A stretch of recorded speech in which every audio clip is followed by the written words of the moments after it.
जय जय सिया राम। जेहि विधि नाथ होई हित मोरा, कीजिए सुबेरु दास मैं तोरा।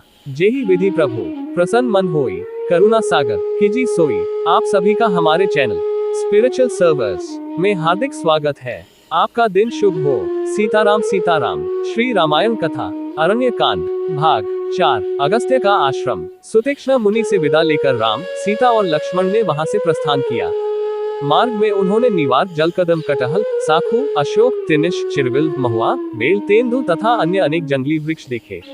विचित्र वनों, मेघमाला सदृश पर्वमालाओं, सरिताओं तथा सरोवरों के नयनाभिराम दृश्यों को निरखते हुए तथा 2 दिन महर्षि अगस्त्य के भाई के आश्रम में विश्राम करने के पश्चात वे अगस्त्य मुनि के आश्रम के निकट जा पहुंचे। उस वन का वातावरण अत्यंत मनोहर था। सुंदर विशाल वृक्ष खिली हुई लताओं से शोभायमान हो रहे थे। हाथियों द्वारा तोड़े जाकर अनेक वृक्ष पृथ्वी पर पड़े थे। वानवृंद वृक्षों की ऊंची ऊंची शाखाओं पर अटखेलियां कर रहे थे। पक्षियों का मधुर कलरव चहु ओर सुनाई दे रहा था। हिंसक पशु भी हिरण आदि के साथ वैरभाव को छोड़कर कलोल कर रहे थे।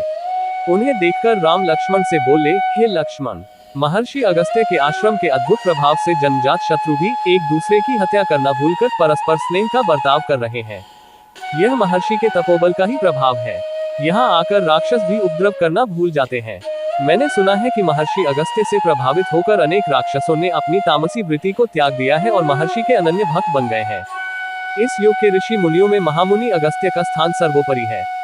उनकी कृपा से यहाँ के देवता, राक्षस, यक्ष, गंधर्व, नाग, किन्नर आदि सब मानवीय धर्मों का पालन करते हुए अत्यंत प्रेम पूर्वक अपना जीवन यापन करते हैं। इस शांतिप्रद वन में चोर, डाकू, लंपट, दुराचारी व्यक्ति आने का साहस नहीं करते। ऐसे महात्मा महर्षि के दर्शन का सौभाग्य आज हमें प्राप्त होगा। तुम आश्रम में जाकर मेरे आने की सूचना दो। राम की आज्ञा पाकर लक्ष्मण आश्रम के भीतर गए और महर्षि के एक शिष्य से बोले, हे सौम्य, कृपा करके तुम महर्षि अगस्त्य को सादर सूचित करो कि अयोध्या के तेजस्वी सम्राट दशरथ के ज्येष्ठ पुत्र श्री रामचंद्र जी अपनी पत्नी जनकनंदिनी सीता के साथ उनके दर्शन के लिए पधारे हैं। वे आश्रम में प्रवेश की अनुमति की प्रतीक्षा कर रहे हैं। शिष्य से लक्ष्मण का संदेश सुनकर अगस्त्य मुनि बोले, तुमने यह अत्यंत आनंददायक समाचार सुनाया है। राम की प्रतीक्षा करते हुए मेरे नेत्र थक गए थे। तू जल्दी से जाकर राम को सीता और लक्ष्मण के साथ मेरे पास ले आ। शिष्य राम, सीता और लक्ष्मण को लेकर मुनि के पास पहुंचा, जो पहले से ही उनके स्वागत के लिए कुटिया के बाहर आ चुके थे। तेजस्वी मुनि को स्वयं स्वागत के लिए बाहर आया देख राम ने श्रद्धा से सिर झुकाकर उन्हें प्रणाम किया। सीता और लक्ष्मण ने भी उनका अनुसरण किया। अगस्त्य मुनि ने प्रेम पूर्वक उन सबको बैठने के लिए आसन दिए। कुशलक्षेम पूछने तथा फल फूलों से उनका सत्कार करने के पश्चात वे बोले, हे राम, मैंने 10 वर्ष पूर्व तुम्हारे दंडक वन में प्रवेश करने का समाचार सुना था। उसी समय से मैं तुम्हारी प्रतीक्षा कर रहा हूँ। यह मेरा सौभाग्य है कि आज मेरी इस कुटिया में तुम जैसा धर्मात्मा, सत्यप्रायण, प्रतिज्ञा पालक, पितृभक्त अतिथि आया है। मेरी कुटिया तुम्हारे आगमन से धन्य हो गई है। इसके पश्चात महर्षि ने राम को कुछ दैवी अस्त्र शस्त्र देते हुए कहा, हे राघव, देवासुर संग्राम के समय से ये कुछ दिव्य अस्त्र मेरे पास रखे थे। आज इन्हें मैं तुम्हें देता हूँ। इनका जितना उचित उपयोग तुम कर सकते हो, अन्य कोई धर्मपरायण योद्धा नहीं कर सकता। इस धनुष का निर्माण विश्वकर्मा ने स्वर्ण और वज्र के सम्मिश्रण से किया है। ये बाण स्वयं ब्रह्मा जी ने दिए थे। सूर्य के समान देदीप्यमान ये बाण कभी व्यर्थ नहीं जाते। इंद्र के द्वारा प्रदत्त ये तरकस भी मैं तुम्हें दे रहा हूँ। इनमें अग्नि की भांति दाहक बाण भरे हुए हैं। ये खड्ग कभी न टूटने वाला है, चाहे इस पर कैसा ही वार किया जाए।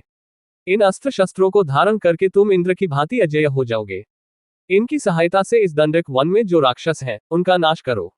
राम ने महर्षि के इस उपहार के लिए उन्हें अनेक धन्यवाद दिए और बोले, मुनिराज, आपने मुझे इन अस्त्र शस्त्रों के योग्य समझा। यह आपकी मुझ पर अत्यंत अनुकंपा है, जो मैं अवश्य ही इनका उचित उपयोग करने का प्रयास करूंगा। मुनि ने कहा, नहीं राम, इसमें अनुकंपा की कोई बात नहीं है। तुम मेरे आश्रम में आने वाले असाधारण अतिथि हो। तुम्हें देखकर मैं कृतकृत्य हो गया हूँ।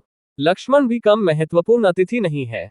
ऐसा प्रतीत होता है कि इनकी विशाल बलिष्ठ भुजाएं विश्व पर विजय पताका फहराने के लिए ही बनाई गई है। और जानकी का तो पति प्रेम तथा पति निष्ठा संसार की स्त्रियों के लिए अनुकरणीय आदर्श है। इन्होंने कभी कष्टों की छाया भी नहीं देखी, तो भी केवल पति भक्ति के कारण तुम्हारे साथ इस कठोर वन में चली आई है। इनका अनुकरण करके सन्नारियां स्वर्ग की अधिकारिणी हो जाएंगी। तुम तीनों को अपने बीच में पाकर मेरा हृदय प्रफुल्लित हो उठा है। तुम लोग लंबी यात्रा करके आए हो, थक गए होगे, अतएव अब विश्राम करो। मेरी तो इच्छा यह है कि तुम लोग वनवास की शेष अवधि यही व्यतीत करो। यहाँ तुम्हें किसी प्रकार का कष्ट न होगा। ऋषि के स्नेहयुक्त वचन सुनकर राम ने हाथ जोड़कर उत्तर दिया, हे मुनिराज, जिनके दर्शन बड़े बड़े राजा महाराजाओं तथा दीर्घकाल तक तपस्या करने वाले ऋषि मुनियों को भी दुर्लभ हैं, उनके दर्शन का सौभाग्य मुझे आज प्राप्त हुआ है। भला इस संसार में मुझसे बढ़कर भाग्यशाली कौन होगा। आपकी इस महान कृपा और अतिथि सत्कार के लिए मैं सीता और लक्ष्मण सहित आपका अत्यंत कृतज्ञ हूँ। आपकी आज्ञा का पालन करते हुए हम लोग आज की रात्रि अवश्य यही विश्राम करेंगे, किंतु वनवास की शेष अवधि आपके मनोरम आश्रम में हृदय से चाहते हुए भी बिताना संभव नहीं होगा। मैं आपकी तपस्या में किसी भी प्रकार की बाधा उपस्थित नहीं करना चाहता, परंतु आपकी सत्संगति के लाभ से भी वंचित नहीं होना चाहता। इसलिए कृपा करके आपके इस आश्रम के निकट ही कोई ऐसा स्थान बताइए जो फलयुक्त वृक्षों, निर्मल जल तथा शांत वातावरण से युक्त सघन वन हो।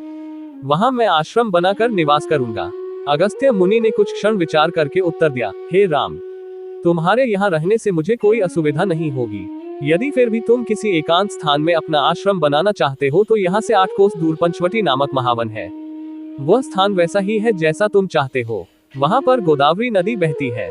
वह स्थान अत्यंत रमणीक, शांत, स्वच्छ एवं पवित्र है। सामने जो मधुक वन दिखाई देता है, उत्तर दिशा से पार करने के पश्चात तुम्हें एक पर्वत दृष्टिगोचर होगा। उसके निकट ही पंचवटी है। वह स्थान इतना आकर्षक है कि उसे खोजने में तुम्हें कोई कठिनाई नहीं होगी। मुनि का आदेश पाकर संध्यावंदन आदि करके राम ने सीता और लक्ष्मण के साथ रात्रि अगस्त्य मुनि के आश्रम में ही विश्राम किया। प्रातःकालीन कृत्यों से निवृत्त होकर महामुनि से विदा हो राम ने अपनी पत्नी तथा अनुज के साथ पंचवटी की ओर प्रस्थान किया। जय जय सिया राम। आगे की कथा भाग 5 कल आपको पुनः मिलेगी। आप सभी का दिन शुभ हो। हमारे चैनल पर बने रहने के लिए लाइक, फॉलो और सब्सक्राइब करें। जय जय सिया राम।